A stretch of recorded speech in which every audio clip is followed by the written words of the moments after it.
often think that the people we see on TV have their life together. Well, this female isn't afraid to admit she doesn't. She calls herself a natural disaster, and she also covers them. Yes, Florence at one point was already a major hurricane, then dropped down and looks kind of ugly on the satellite. It's actually run into a significant amount of wind shear that has taken it down. But that is Ginger Z, the first female chief meteorologist at a network. To be a woman and be in this position is striking, and it's a great responsibility, but I also know that there's a lot of barriers that I have to constantly remind myself. We're kind of starting from the beginning here. I'm really proud of the fact that we have built this really great team in meteorology for ABC News, and we focus so much on accuracy, and it's an incredible feeling. What has your path been to get to Good Morning America? Path it's been a long one, but it started with me loving weather as a kid, and I really didn't know what I wanted to do with that until I saw the movie Twister, I would say, and that gave me a face to it. We have no idea what is going on inside because nobody's ever been able to take scientific measurements from inside the funnel.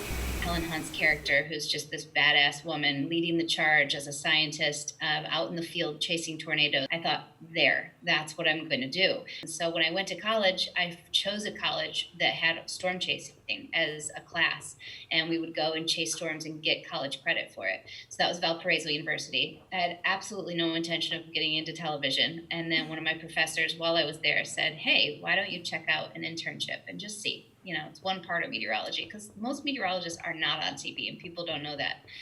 So I did an internship and had one of those fortuitous moments in life with a guy named James Spann, who is a weather king in our industry, and he is still a mentor today.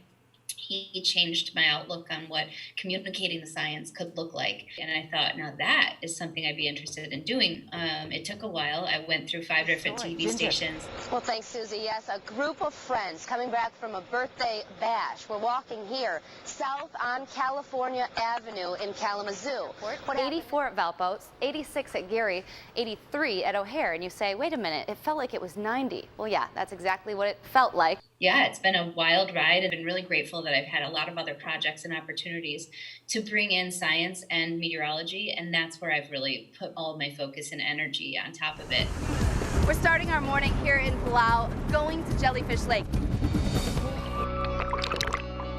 As we swim out, I spot a few.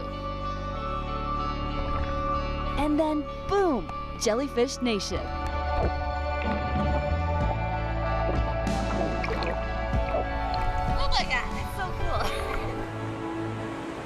It's one of the 7 natural wonders of our world, Victoria Falls, or as the locals call it, Mosiatunya. It means the smoke that thunders. We're in the middle of the Atlantic Ocean, and humpback whales are everywhere. We're seeing them pop out of the water. This is the Silver Bank. This is where thousands, I'm talking 5,000 to 7,000 of them migrate every year. Ginger has also written a series of children's books.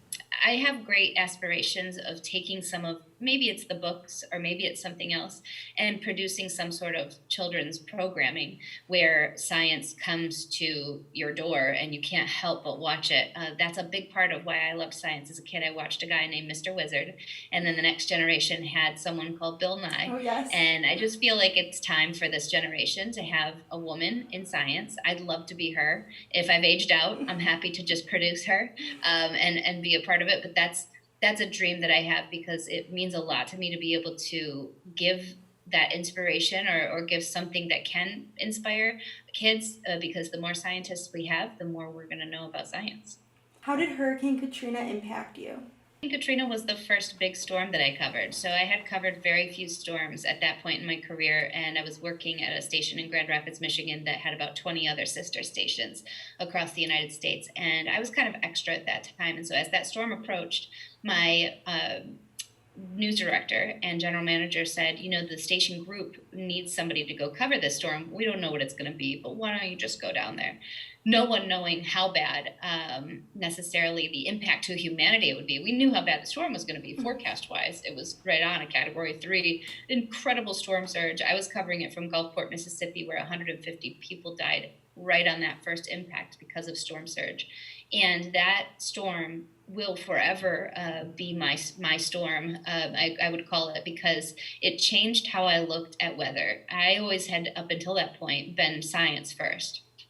I realized in that storm, a day in, this was not about the weather anymore. This was about the people and how it impacted them and how it was going to impact them forever. And I think that's the part that I had lost in translation because I hadn't studied journalism. And so it's where I became a storyteller and where my passion added compassion. And I think that's what helped to form who I am as a storyteller and a meteorologist. And maybe what made me a little different is that opportunity. And it sounds strange to say Hurricane Katrina was that opportunity. It's not a word you'd use with that storm very often.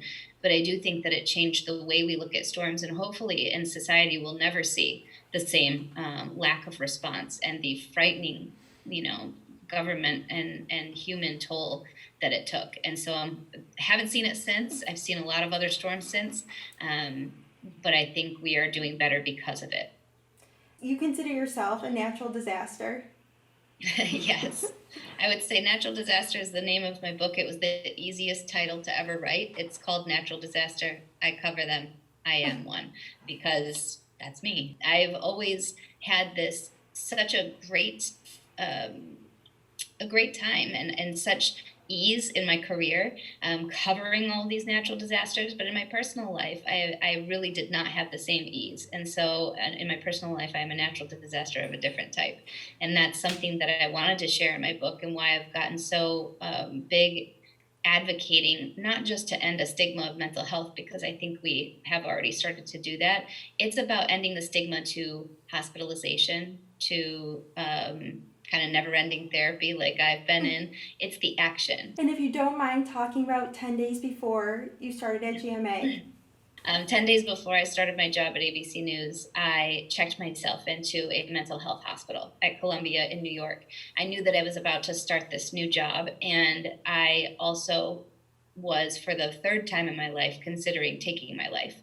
And I think that was such a wake-up call, because the first two I had fortunately had enough time between them and also had not succeeded. And my mental health had been so bad in many times other than that. And it was the first time where I felt like there was a glimmer of something I wanted to live for. And a big part of that was getting this job and having my dreams come true. And I thought, I know that there's a little tiny part of me that wants to live, and I want to get the help that's going to get me there. And so that's why I checked myself in, and it was such a changing moment in my life, because I had done therapy intermittently for 10 years with other stuff and had never really committed to it. This inpatient hospitalization really focused not just me, but the medical system on helping me with what exactly I needed. My mom would tell you there were so many years where every time the phone rang, she thought, this is it.